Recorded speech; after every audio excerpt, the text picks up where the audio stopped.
default on our national debt. Nothing would have been more irresponsible. Nothing would have been more catastrophic. Our economy would have been thrown into recession. Retirement accounts for millions of Americans would have been decimated. 8 million Americans would have lost their jobs. Default would have destroyed our nation's credit rating, which would have made everything from mortgages to car loans to funding for the government much more expensive. And it would have taken years to climb out of that hole. And America's standing as the most trusted, reliable financial partner in the world would have been shattered. So, it was critical to reach an agreement. And it's very good news for the American people.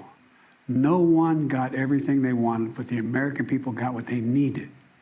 We averted an economic crisis, an economic collapse. We're cutting spending and bringing the deficits down at the same time. We're protecting important priorities from Social Security to Medicare to Medicaid to veterans to our transformational investments in infrastructure and clean energy. I want to commend Speaker McCarthy. You know, he and I, and our teams, we were able to get along, get things done. We were straightforward with one another, completely honest with one another, respectful with one another.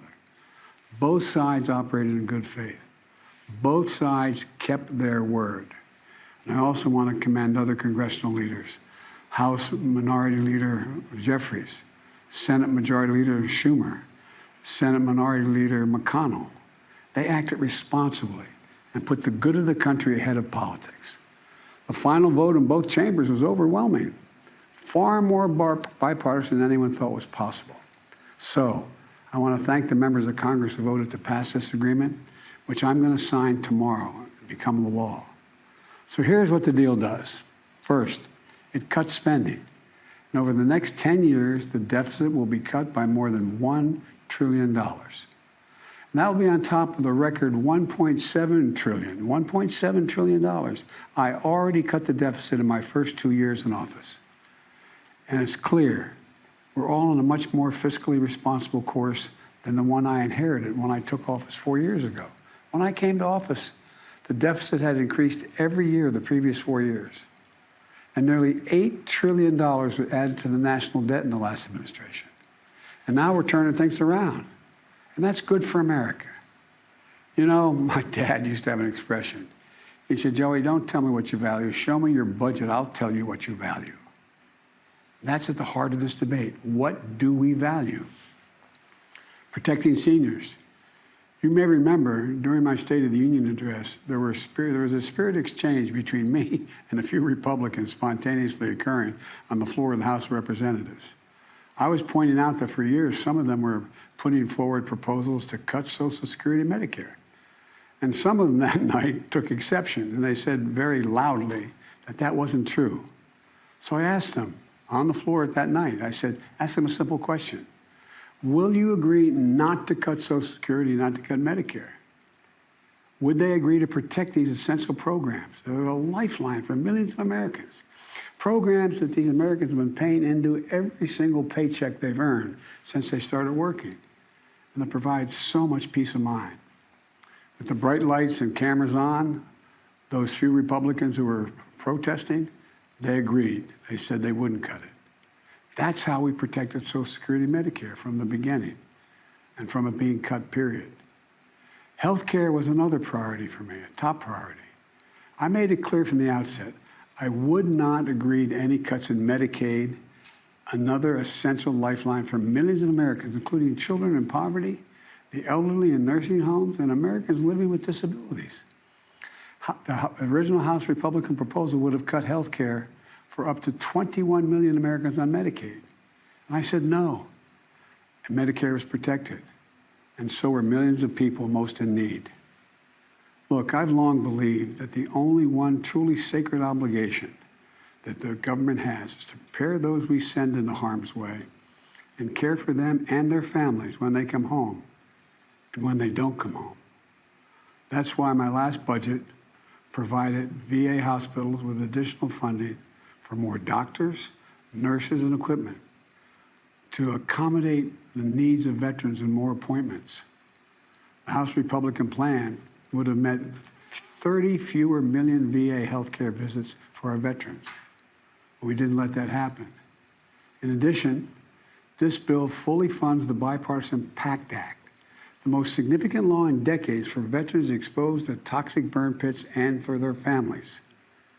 It expands access to those veterans and their families to health care and to disability benefits. Look, we're investing in America and our people and in our future. We've created over 13 million new jobs, nearly 800,000 manufacturing jobs. Where is it written that America can't lead the world again in manufacturing? Unemployment is at 3.7%. More Americans are working today than ever in the history of this country. And inflation has dropped 10 straight months in a row. In this debate, I refuse to put what was responsible for all this economic progress on the chopping block. This bipartisan agreement protects the law that will help us build the best infrastructure in the world. It fully protects the CHIPS and Science Act, which is going to bring key parts of our supply chain to America, so we don't have to rely on others, like semiconductors, those tiny computer chips smaller than the tip of your finger that affect nearly everything we rely on, from cell phones to building automobiles to the most sophisticated weapon systems and so much more. We protected another law that I passed and signed last year that finally beat Big Pharma, which I've been trying to do for over 30 years. It finally gives Medicare the power to negotiate lower drug prices, just like the VA has been able to do for veterans. This law has already dramatically cut the cost of insulin for seniors, from as much as $400 a month to just $35 a month for insulin. Negotiating lower drug prices not only saves seniors a lot of money, it saves the country a lot of money. $160 billion that's not having to be paid out because drug prices are more rational. We pay the highest drug prices of any industrial nation in the world, and it's just the beginning. You know, we also protected the most significant breakthrough ever in dealing with the existential threat of climate change. Today, new wind and solar power is cheaper than fossil fuel. Since I've been in office, clean energy and advanced manufacturing have brought in $470 billion in private investments. It's going to create thousands of jobs, good-paying jobs, all across this country, and help the environment at the same time. Remember, at the beginning of this debate, some of my Republican colleagues were determined to gut the clean energy investments. I said, no, we kept them all. And there's so much more to do. We're going to do even more to reduce the deficit. We need to control spending if we're going to do that. But we also have to raise revenue and go after tax cheats and make sure everybody's paying their fair share. No one, I promise, no one making less than $400,000 a year will pay a penny more in federal taxes. But like most of you at home, I know the federal tax system isn't fair. That's why I kept my commitment, again, that no one earning less than $400,000 a year will pay a penny more in federal taxes. That's why last year I secured more funding more IRS funding to go after wealthy tax cheats. The Nonpartisan Congressional Budget Office, and it is nonpartisan, says that this bill will bring in $150 billion, and other outside experts expect that it would save as much as $400 billion because it's forcing people to pay their fair share. Republicans may not like it, but I'm going to make sure the wealthy pay their fair share. I'm also proposed closing over a dozen special interest tax loopholes for big oil, crypto traders, hedge fund billionaires, saving taxpayers billions of dollars. Republicans defended every single one of these special interest loopholes, every single one. But I'm going to be coming back, and with your help, I'm going to win. Right now, catch this, right now the average billionaire in America pays just 8% in federal taxes. 8%. Teachers and firefighters pay more than that. That's why I proposed a minimum tax for billionaires. Republicans are against it, but I'm going to keep fighting for it. No billionaire should pay less in federal taxes than a teacher or a firefighter. Look, let me close with this. I know bipartisanship is hard, and unity is hard, but we can never stop trying. Because in moments like this one, the ones we just faced, where the American economy and the world economy is at risk of collapsing. There's no other way. No matter how tough our politics gets, we need to see each other not as adversaries, but as fellow Americans. Treat each other with dignity and respect. To join forces as Americans to stop shouting, lower the temperature, and work together to pursue progress, secure prosperity, and keep the promise of America for everybody. As I've said in my inaugural address, without unity, there is no peace, only bitterness and fury. And we can never become that country. I can honestly say to you tonight that I've never been more optimistic about America's future. We just need to remember who we are. We are the United States of America. And there's nothing we can't do when we do it together. So thank you all for listening, taking the time tonight to listen to me. May God bless you all, and may God protect our troops. Thank you. President Biden there in a rare Oval Office address, his first as president of the United States, talking about averting an economic crisis and reaching compromise and consensus. I want to bring in our chief White House correspondent, Nancy Cordes. And Nancy, while he was talking about this agreement between Democrats and Republicans, the remarks also talked about why he thinks he should be reelected by the American people. It sounded a bit like a campaign speech. Right, and he was making a pitch for his tax plans to close loopholes on and increase taxes on the wealthy and corporations, something that he has no hope of achieving unless Democrats retake control of the House. The whole reason that he had to have this negotiation in the first place, a negotiation that for months he and other Democrats insisted they wouldn't have on spending cuts in exchange for raising the debt ceiling, was because Republicans now control the House and they were refusing to vote to raise the debt ceiling unless they got something that they wanted in return. So on one hand, he was making the case that he was able to work with those Republicans and that not everybody got what they wanted, but at the same time lay out what he would like to do if he ever had unified government in Washington again.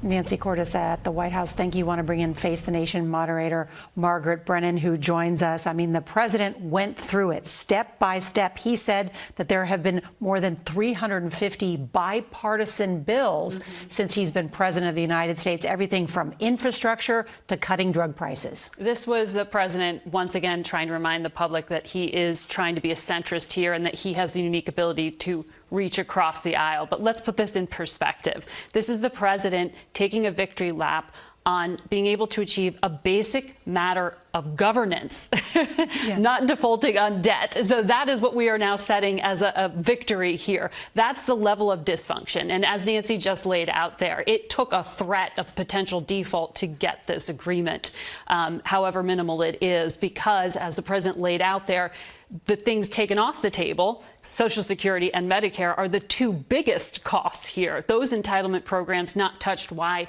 Too politically toxic, even though they're financially fragile and even though they're a big strain on the current government funding. But this was a deal that was made possible by the moderates in both parties. It was 67% of Republicans in the House and 77% of the Democratic caucus who voted for this. Both parties ticked off their extremes, and you have heard that most of them have been pretty vocal. But the president is making the case here that it is still possible on bipartisanship. But as I said, these bigger issues, Republicans can say that they also had a victory here in terms of deficit reduction. But it is, what, $1 trillion over 10 years? It's a drop in the bucket. And so there is more work to be done there. Right, as the deficit is more than $30 trillion at this point. Margaret Brennan with Face the Nation, thank you so much. Nancy Cordes at the White House. Our coverage will continue on CBS News streaming, your local news, and for some of you tonight on the CBS Evening News. And be sure to tune in this Sunday to Face the Nation with Margaret Brennan, who will have a full wrap-up of this week's events on Capitol Hill. And we leave you tonight with a picture of the White House, which will be lit up in orange, recognizing National Gun Violence Awareness Day. This has been a CBS News special report. I'm Norah O'Donnell in Washington.